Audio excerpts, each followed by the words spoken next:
Well, good morning, everybody. Pat Flynn here for our weekly live Q&A jam session.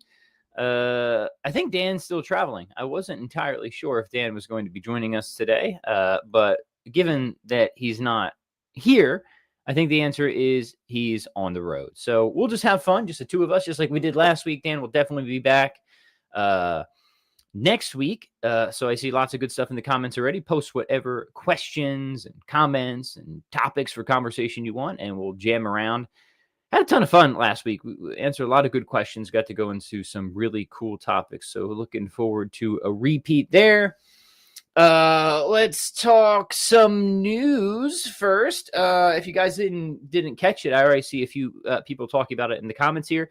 There's a cool new video over at Kettlebell Quickies on my original Fast 15 protocol. If you're looking for just an efficient workout program and very simple eating plan for body recomposition and weight loss, check that out because I detail the whole thing in that video. It's not long. Make sure you watch it all because there are some important details you don't want to miss.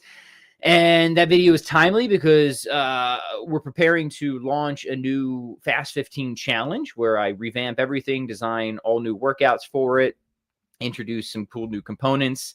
So watch that video. And if that appeals to you, keep an eye out on the old email list because we're going to do a Fast 15 challenge here real proper, real soon. So excited about that. I was like, as I've mentioned with Dan before, I like, training to kind of follow the seasons.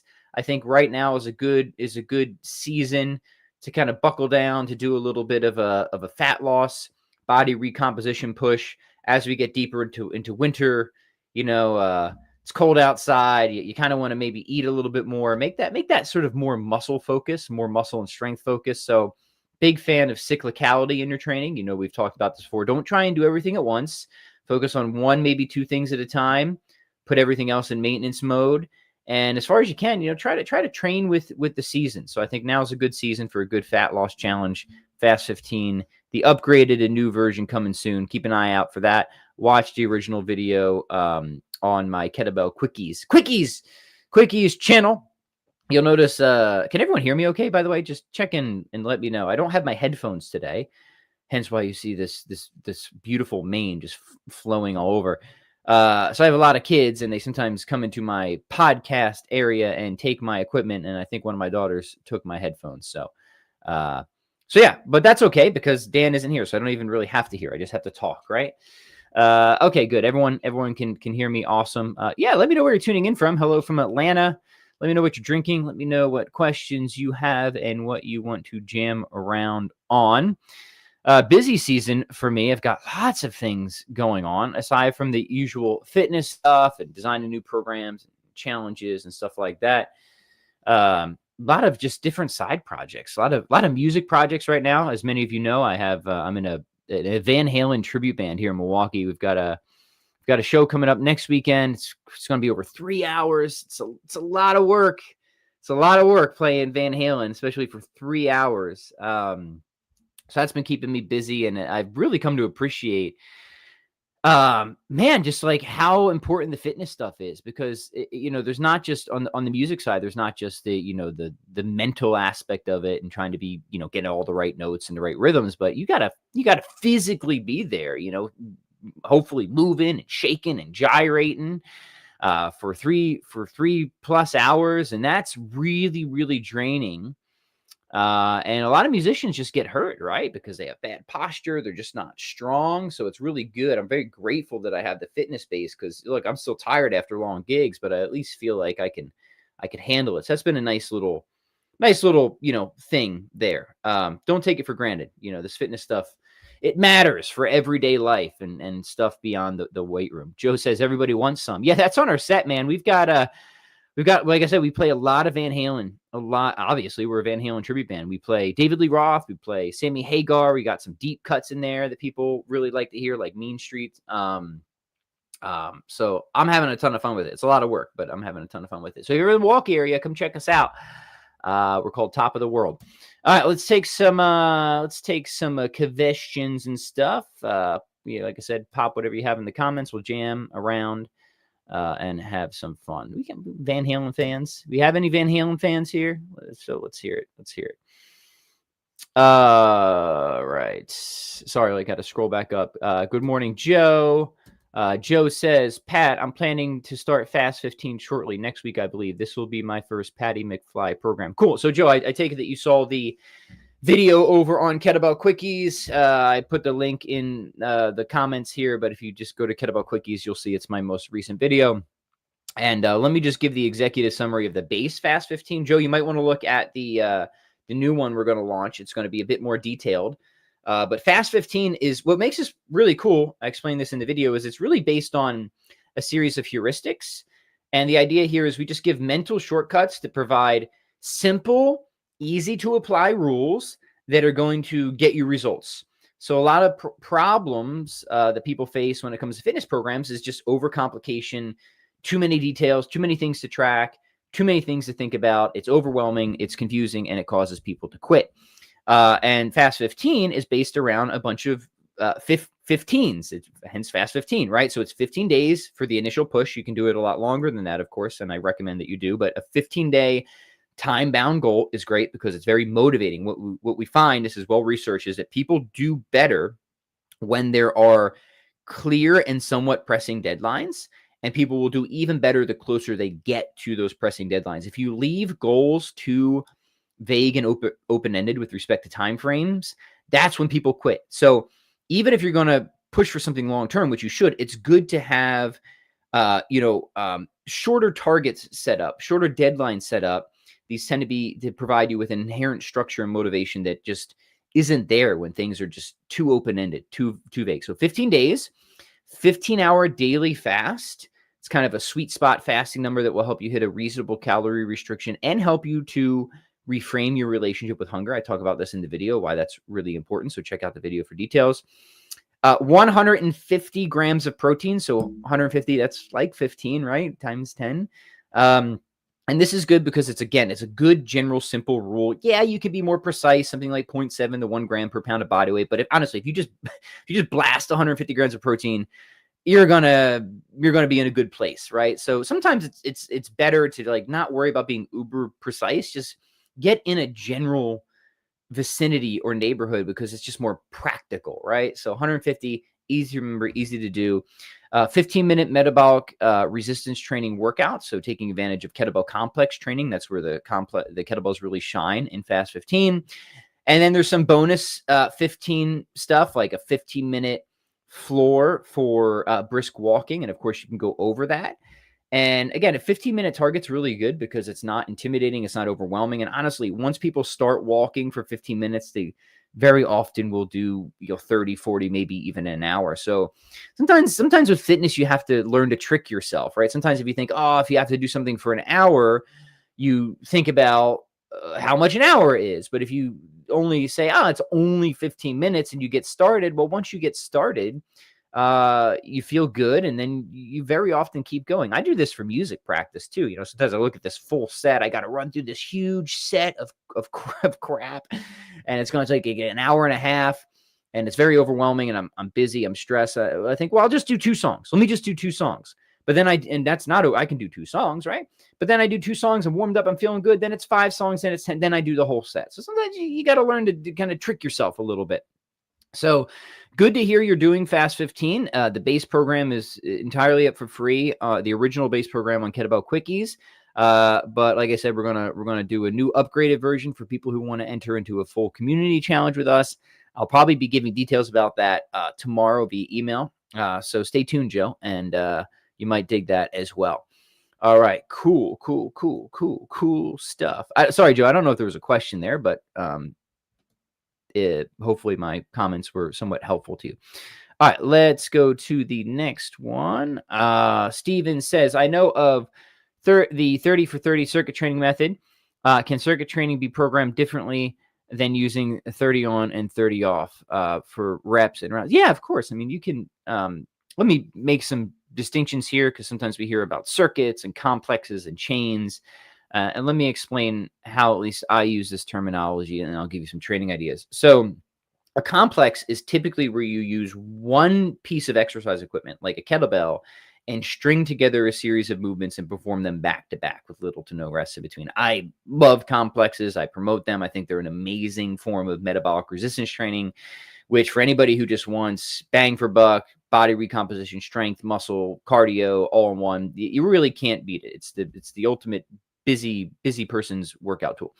Circuit training to me is where you have like different stations or different pieces of equipment set up and you rotate between these. So you might have like a barbell for some deadlifts here. You might have a kettlebell for some goblet squats there. You might have a TRX for some rows over there. And you might kind of go in a loop. So again, you can accomplish something similar in terms of metabolic resistance training with circuits, but they're typically going to have more pieces of exercise equipment. And hopefully each piece of equipment is appropriately assigned to, what it makes the most sense for. And now you're asking about the 30 for 30, which is 30 seconds on, 30 seconds off. Can you do circuits that are different from that? Absolutely. So 30 for 30 is promoted by Dan John. That works really well for group training formats because it just keeps everyone organized and together, and people can kind of set their own pace in terms of sets and reps. So this is kind of a coaching point, but when you're working with a large group of people, sometimes it's a problem if you just assign a certain number of specific sets or reps, because some will move more quickly than others, and then the class becomes disjointed. So having stuff on the clock can work really well for a group setting, because then people can kind of pace themselves accordingly and everyone switches and rotates simultaneously. So it's a very appropriate organizational method while still being effective. But if you're training by yourself, of course, that isn't as much a concern. You could have a circuit that has something that's heavier and more strength based. Say you got 3 to 5 reps on the barbell deadlift here, and then immediately after that, you go to something a little bit more endurance based. Maybe it's a minute of straight kettlebell snatches, kind of a drop set there. And then you go to a body weight exercise, push-ups for a certain amount of time there. And that's a 3 exercise circuit where you're gonna hit a couple different things, but it's going to be structured differently than 30 on, 30 off. So you've got a good strength move, you got a power muscular endurance move, and then forget the push-ups, put in planks. You just have a little bit of something for direct core work. I like that. I like that sort of way of just a simple 3 exercise circuit, something for strength or muscle, something for muscle endurance or cardio, and then direct core work. So low rep, heavy weight for the first one, moderate intensity that you can perform for 30 to 60 seconds for the second exercise, swings, snatches, cleans works great for that. And then something like ab wheel, hanging leg raise, planks, hollow holds for the direct core work. You're going to get a lot of mileage out of that. So that's another idea for you, Steve, to maybe just expand your toolkit of circuit training in a way that's a little bit different, but could certainly be complementary to the 30 for 30 training approach. And if you're a coach, or if there's any coaches listening, hopefully what I said is helpful. How you program for individuals and groups can and often should vary. This is something we talk about in our Strong On Cert. Because when you're working with a group, there's different considerations. You want people to feel like they're part of the group. You need to keep things organized. You need to avoid chaos. So there will be programming considerations for how you accomplish all those things while still giving an effective workout that might not be relevant if you're just training by yourself or on a one-on-one or even small group sort of situation. So 30 for 30 is a great tool for large group classes. You can use it if you're by yourself, but you certainly, there's other options as well. So good stuff. All right, keep the questions and comments coming, gentle listeners, and we will keep jamming around here. Happy Tuesday, everyone. I'm realizing not only do I not have my headphones, I don't have my coffee either. I feel so barren. I feel so weak and exposed. Help me. All right. Scrolling. Lots of comments. Let me find another question here. Joe says he's been doing I think Dan's armor building formula for a while, and now a modified version of it. Okay, so Joe, it sounds like you're going to move from armor building to Fast 15. I think that's a solid move. I think armor building will give you a very good base to head into Fast 15 with. Fast 15 is a very adjustable program. Whether you're a beginner or a veteran, you will find an appropriate and effective challenge there. Joe says you sound great, but it's hard to hear through all that hair. Yeah, I got to talk through the beard and this giant mane that I have. Rock and roll. It's all about that rock and roll lifestyle, guys. Joel says, here's a good question, Pat. What principles apply to business, especially as solopreneurs, as also to fitness? Yeah, let me give you a good one here. And I think this is just like, this will be for life in general. But I find that this is something I return to very often, both in fitness and business and music too. And it's the idea of sometimes it's called the prisoner's dilemma. And it's a minimalist thought experiment. And the idea is this: hey, if you only had 15 minutes per day, 3 days per week to get what you want, to move towards your goal, what would you do? What would you do? And the idea behind this thought experiment is to get you to figure out what the minimum effective dose is, to prioritize your efforts, to focus on what is important, not just what is urgent. A lot of people tend to rush into doing what is urgent, especially in business. Like, I got to answer emails. These are urgent. That might be urgent, but they're not necessarily what's important. They're not going to move the needle forward, right? To focus on what is really going to move the needle, the most important efforts, to prioritize those and order them accordingly throughout the week to make sure that what you're doing is actually pushing you forward. And here's what happens. A lot of times people don't know how to answer that question. They don't know how to answer it with respect to getting stronger. They don't know how to answer it with respect to building their business. People know that there's lots of stuff they can do. They could do this exercise, that exercise. They could go on Instagram or YouTube or start an email list or a blog or do a direct mail marketing campaign. And so people know that there's lots of stuff they can do, but they don't always know how they should organize or prioritize those things. So that's step one. Try to answer that question. If you can't answer that question, you need to find somebody that can help you answer it. And this is where you find a coach or a mentor or somebody who can say, no, here's what you should be doing if you only had 15 minutes per day, 3 days per week to reach your goal. And there's no one answer, like, depending on what your business is, and depending whether it's online, whether it's offline, who your target audience is, that there can be different answers to this. So this is a framework to help you get the right answer.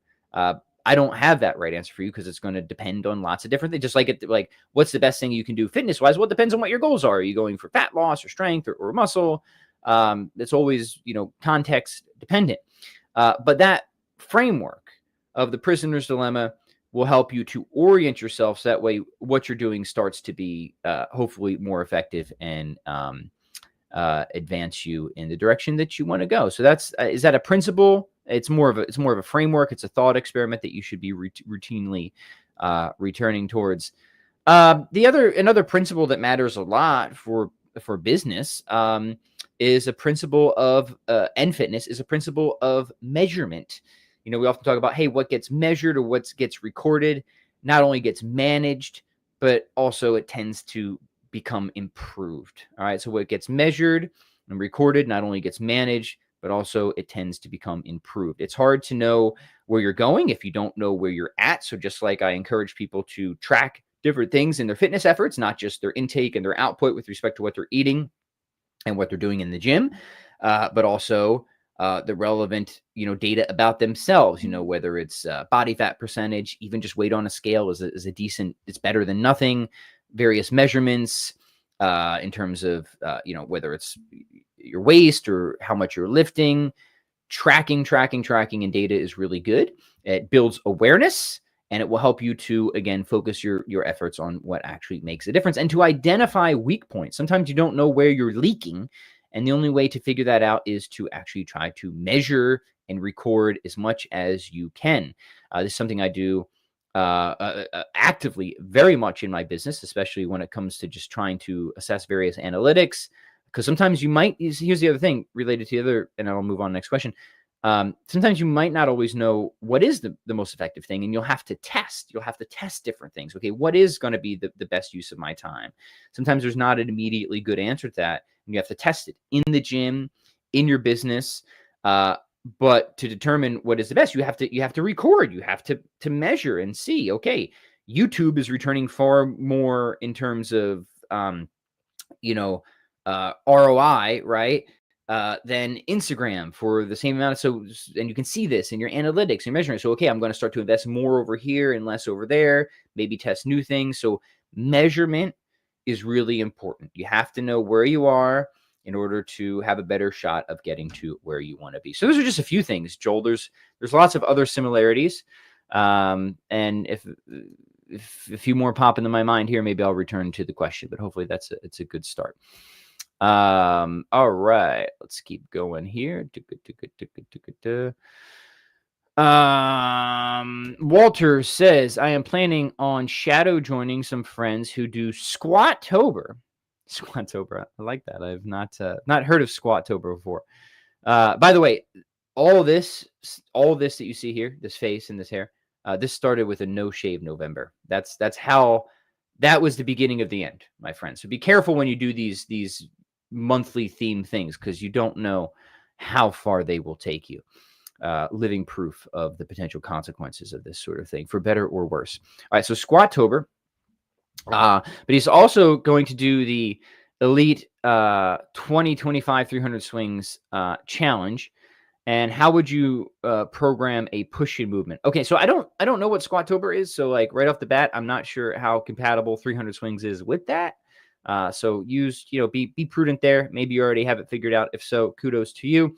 If you're going to add a push, obviously the kettlebell press is a good one. Here's what I would do for you, my good sir Walter. I would press 3 days per week. And if you're feeling really sassy, you might even want to pull 3 days per week, and you can follow a very similar structure. I want a heavy day, I want a volume day, and I want a power day. So here's how this is going to work. Your heavy day, just multiple sets, low rep, close to failure. We're talking like 5 reps or fewer, 5-ish sets, really grindy, just trying to get, that brute strength up really good.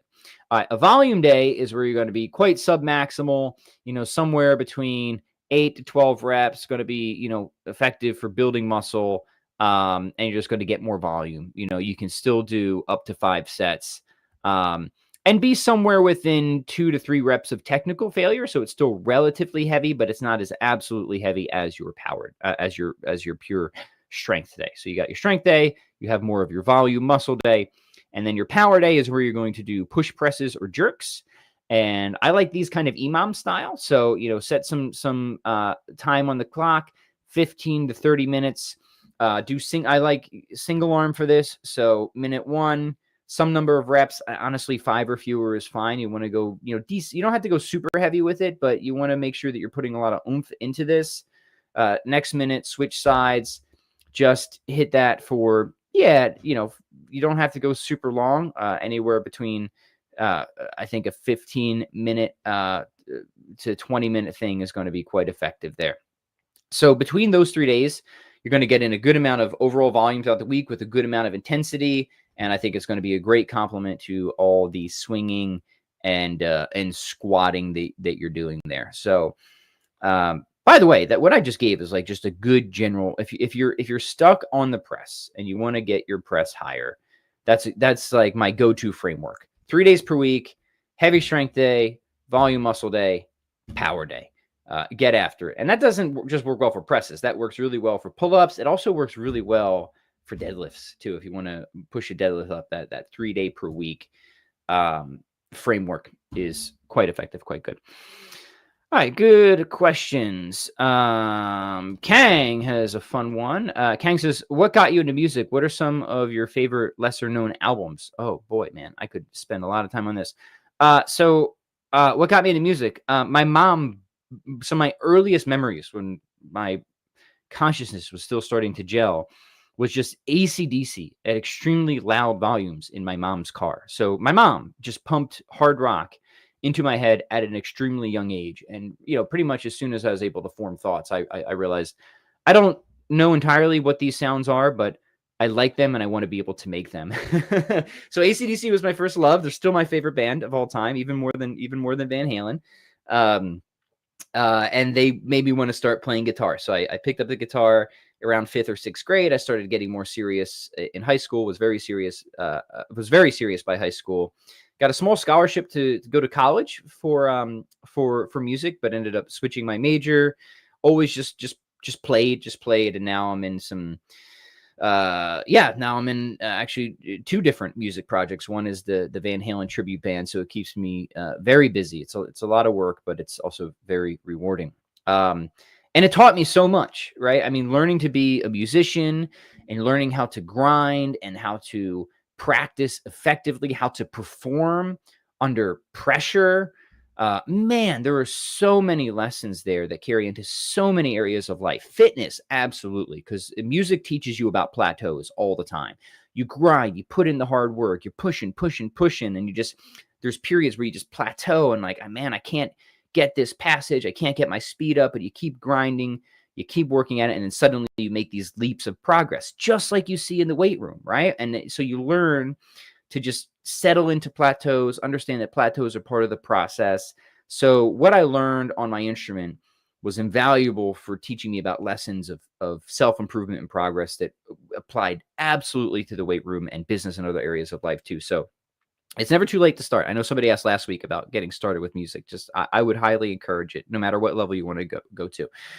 Some of my favorite lesser known albums. Yeah, sure. Let me give you a few off the top of my head. I'm just like a party metal arena rock type of guy. One of my favorite bands is Extreme. So if you don't have Extreme's first 3 albums, Extreme 1, Extreme 2, and Extreme 3, get all those. They're amazing. I also really like a lesser known band that I think is amazing is Firehouse. So I actually went and saw them recently, just a couple weeks ago. So get Firehouse 1. Their first album is just tremendous. The first time you listen to that album, you're gonna be like, oh, this is pretty good. By the 5th time you listen to that album, you're just going to be singing every song, and you're going to realize, wow, this is one of the best rock albums I've ever heard. Why isn't this band way more famous? So those are 2 for you of some lesser known albums that I think you'll find some cool hidden gems. I could keep going on and on, but I don't want to turn the whole conversation to music. You guys let me know. That's kind of a fun question. You guys all listen to music, right? What are some not super popular, well-known albums that you think other people should listen to? Drop a comment. Let's share some recommendations. Anthony says hello from Poland. My wife says hi. Well, hello to the 2 of you over there in Poland. I've never been to Poland. I think it'd be cool to go sometime. But yeah, right on. All right. Scrolling. All right. Pankaj, if I'm pronouncing that right, has a question. He says, I am pretty comfortable with a 16 kilogram clean and press. I was struggling with double 16s. Should I progress with single 24 kilogram before moving to double 16s? Or what is the right way to progress to double kettlebells? Yeah, the right way is just to do it. I think that the double kettlebell press is unique enough that you're just not always going to get a direct translation from single kettlebell pressing. I think at least you should be mixing them up. I don't think you should just try to drive the single press as far as you can before going to double. I think generally you're better going to double sooner rather than later. And honestly, I would follow that little pressing framework I gave just a couple minutes ago. So have your heavy day and go doubles with that. So 5 reps or fewer, really grind it out, lots of sets. Then have your volume day. And here's what I would do for your volume day. I would alternate it every week. So 1 week it's double, and then another week it is single, but since you can go heavy with single, it should be relatively heavier. And then I would do the same thing with your power day. So 1 week it's double, and 1 week it's single. So your super heavy day always stays double, and then alternate every week between single and double for your volume day and your power day. And I think what you will find is in just a few short weeks, you're going to be feeling a lot stronger with your double kettlebell pressing. The other thing with pressing is, you do just got to fight. You got to really fight and push heavy and grind through those tough reps. Make sure you're going close to failure. Make sure that you're at war with the weights. A lot of times people have a lot more in them than they even realize. So just make sure that the intensity is actually there. And then of course you need the volume as well, which that 3 times per week pressing plan should get you there. My mic keeps rotating. Everyone still hear me okay? realizing that this thing is not staying still. So apologies if there's any inconsistencies in the audio here. All right. Mr. Mojo has a question about mobility. He says, I'm an old fart and I find myself waking up stiff and sore, specifically hips.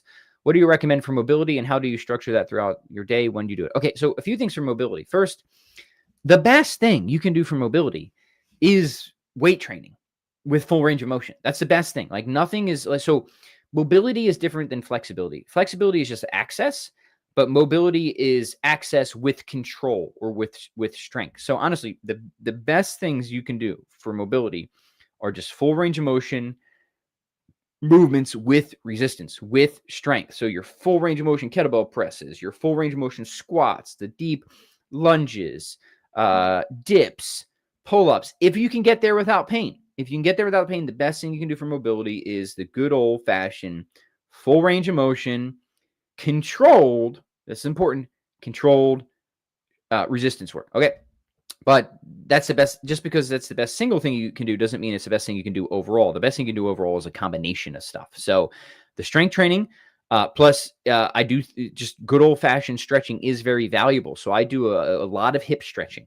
All right. So for hips, because they can get so tight, not just from movement and exercise and soreness, but I mean, just start sitting all day. It's just like, man, it's just like crazy on the hips and the posture and stuff like that. So a few things I recommend: stretching throughout the day, just a few times, even twice a day for a couple minutes goes a long way.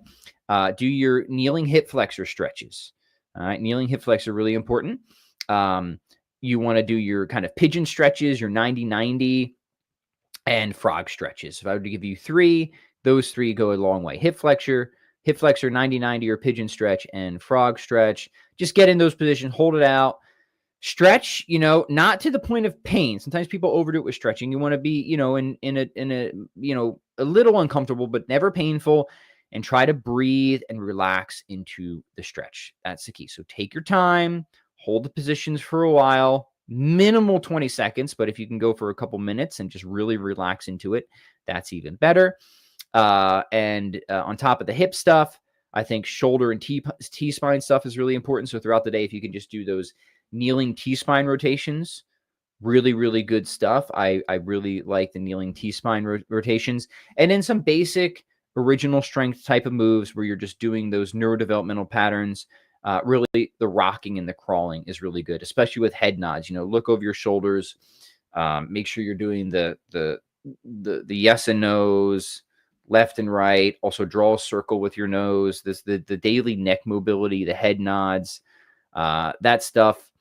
I always like doing some stretching in the morning. I always like doing the stretching at night, and then working in whenever you can find time for mobility snacks, even if it's just between sets of within your actual workout. Take advantage of it and do it.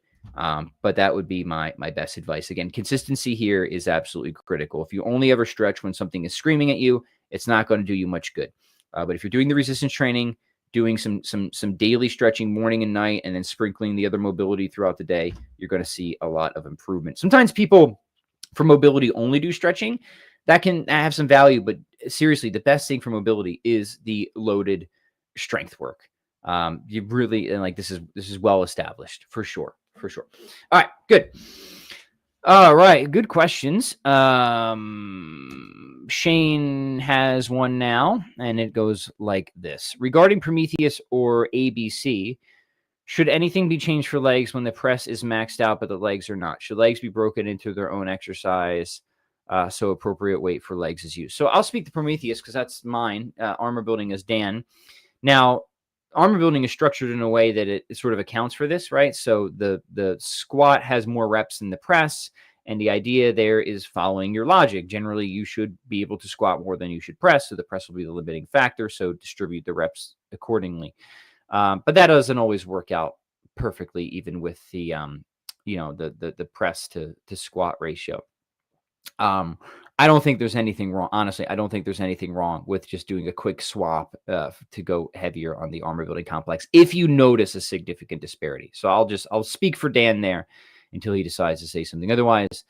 For Prometheus, absolutely. So if your press because Prometheus is all about relative intensity. I want you working close to failure. So I think most people, most of the time, should be using a heavier weight for the squats, the front squats for the Prometheus protocol, than the double clean and press. I mean, almost always. And honestly, if that's not the case and your squat is like on par with your press, I think you need to get your squat up. You should be able to squat more than you press. It might not be like a major disparity.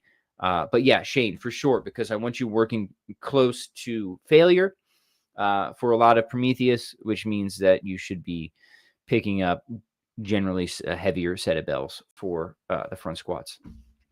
If anybody, again, Prometheus, I have a full detailed Prometheus protocol over at Kettlebell Quickies too, if people want to go check that out.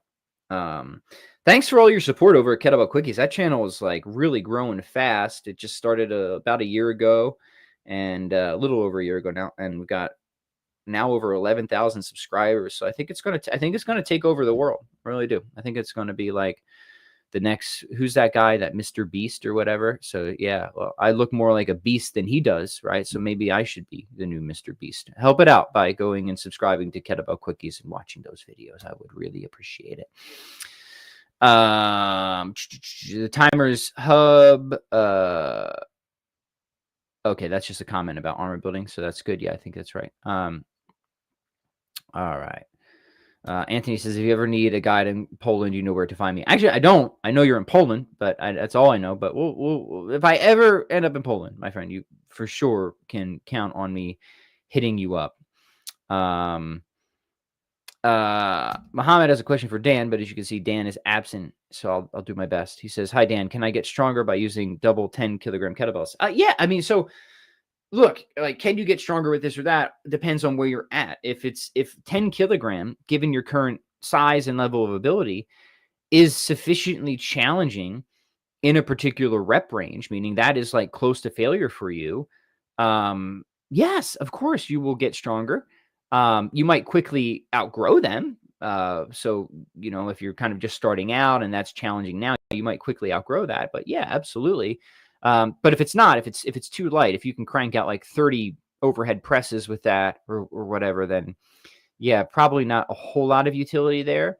But if you're close to failure, you know, within 15, maybe even 20-ish reps, you can definitely get some mileage there. Now, even though you can make gains in like the 20 rep range on your close to failure, my thought is like, man, why would you ever want to climb to 20 reps to get to those effective reps? Just pick up heavier weight, but it can be done. It can be done. So there, yeah. All right, let's finish with this.